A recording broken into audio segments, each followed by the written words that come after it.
बंगाली हिंदुओं का कत्लेआम कब थमेगा? संकट की घड़ी में बंगाली हिंदुओं का रक्षक कौन?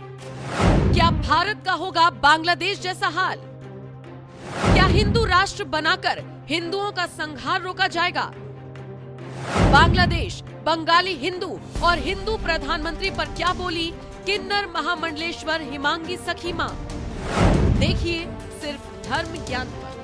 बात करते हैं हम पड़ोसी मुल्क बांग्लादेश की, जहां इस वक्त तख्ता पलट हो चुका है शेख हसीना का। और सबसे बड़ी बात यह है कि सेना का कब्जा है और सरकार अंतरिम बन चुकी है, लेकिन बंगाली हिंदू जो वहां पे लगभग 1,35,00,000 के आसपास हैं, तो वहां पे जिस तरह से बंगाली हिंदुओं पर अत्याचार हो रहा है, उनके घर दुकानों को लूटा जा रहा है, मारा जा रहा है, और जिस तरह से अत्याचार की जो तस्वीरें बांग्लादेश से बंगाली हिंदुओं की आ रही है, क्या कुछ इस वक्त मोदी सरकार को करने की ज़रूरत है? किस तरह से चीज़ें ठीक हो पाएंगी? देखिए, बांग्लादेश में जो हो रहा है इस वक्त बड़ी अति निंदनीय है। मैं बड़ा अफसोस करती हूँ कि इस तरह का जो बांग्लादेश में हुआ है वो कई और देश में नहीं होना चाहिए। और आपके चैनल के माध्यम से उन बांग्लादेशियों को एक मैसेज जरूर दूंगी कि जिस तरह से आपने वहां पे हमारे हिंदुओं को प्रताड़ित किया है, जिस तरह से कई बांग्लादेशियों को भी आप लोगों ने जो प्रताड़ित किया है, स्वयं आपने ये बता दिया है कि आपको अपने प्रधानमंत्री का भी रिस्पेक्ट नहीं है।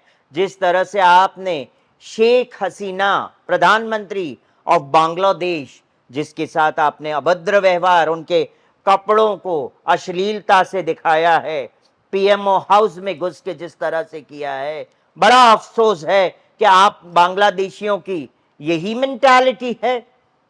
तो आपको मैं बता दूं, चैनल के एनएमएफ चैनल और धर्म ज्ञान चैनल के माध्यम से ये मैं बता दूं कि आप लोग ये समझ ले कि बांग्लादेश में हमारे जब हिंदू है, अगर उनके साथ जो जो अत्याचार किया है, हम लोग बहुत शांत बैठे हैं फिर भी देख के। मगर ये ना सोचिए कि हम शांत और ज्यादा बैठ सकेंगे, क्योंकि आप ये समझ लीजिए कि बांग्लादेश ये समझें कि भारतवर्ष में भी बांग्लादेशी रह रहे हैं। हम चाहें तो बांग्लादेशियों को भी यहाँ पे जो व्यवहार हिंदुओं के साथ हुआ है, वो भारत में बांग्लादेशियों के साथ भी व्यवहार हो सकता है।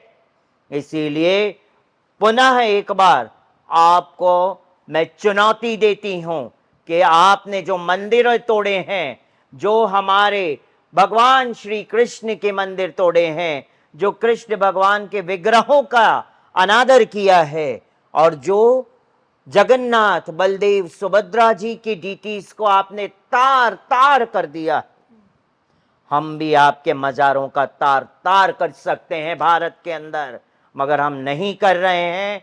ये हमारी सहनशीलता है, क्योंकि भारतवर्ष हमेशा सहनशील रहा है और रहेगा।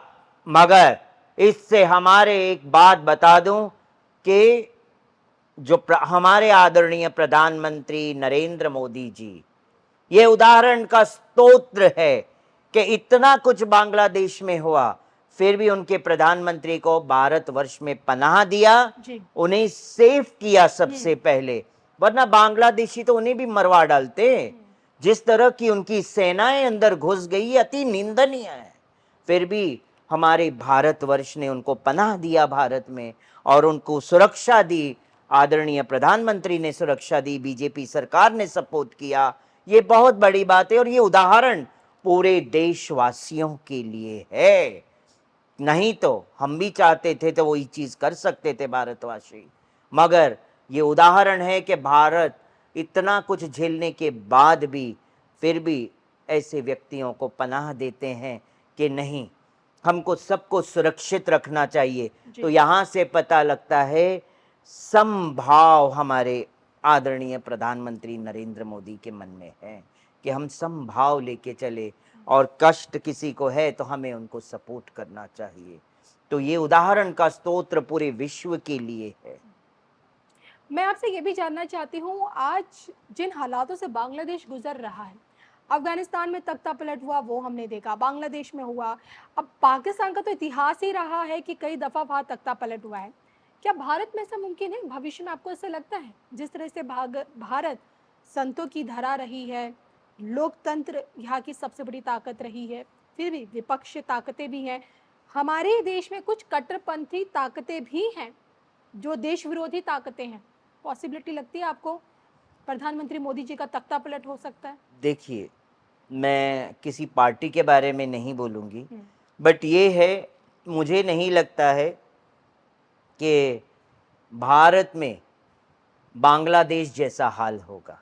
ये तो कतई नहीं होगा, क्योंकि भारत भूमि ते होइले मनुष्य जन्म याड़, जन्म सार्थक करी कौर उपकार, ये शास्त्र में वर्णन है, चैतन्य चरितामृत में। क्योंकि भारतवर्ष में हमारा जन्म हुआ है और ये भूमि संतों की भूमि है ना। जी। और जो सरकार संतों के बुद्धि को लेके चलता है, वो सरकार का तख्ता पलट कभी नहीं हो सकता है ना। क्योंकि पॉलिटिक्स भी जो है, कहाँ से उत्पन्न हुआ है पॉलिटिक्स? भगवत गीता। जी। सबसे बड़े पॉलिटिशियन हमारे तो भगवान श्री कृष्ण है ना। तो वहीं से पॉलिटिक्स उत्पन्न हुआ है। तो धर्म से पॉलिटिक्स उत्पन्न होता है, और धर्म के राह पर पॉलिटिशियन चलेंगे तो उनका तख्ता पलट कभी नहीं होगा।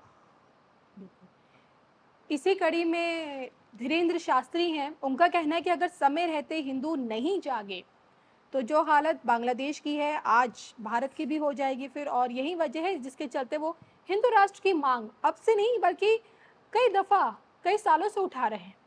देखिए, हिंदू राष्ट्र की बात तो मैंने भी उठाई थी, हम्म, बट फिर बाद में कुछ सोच विचार के हमने देखा कि हमारा भारतवर्ष तो ऑलरेडी हिंदू राष्ट्र है कि नहीं। हमें घोषित करने के क्या, इट्स ऑलरेडी अ हिंदू राष्ट्र। हिंदुस्तान क्यों बोला जाता है भारतवर्ष को? इसीलिए बोला जाता है ना हिंदुस्तान, कि ये हिंदू राष्ट्र है। और स्वयं मुसलमान भी कहते हैं कि हम हिंदुस्तान में रहते हैं। तो मैं हिंदू, मुस्लिम, सिख, ईसाई सबको कहती हूँ, जब ये हिंदुस्तान आप कहते हैं तो मेरे ख्याल से आपको प्रॉब्लम नहीं होना चाहिए हिंदू राष्ट्र का, क्योंकि ऑलरेडी ये हिंदू राष्ट्र है और ये हिंदू राष्ट्र रहेगा हमेशा। चलिए।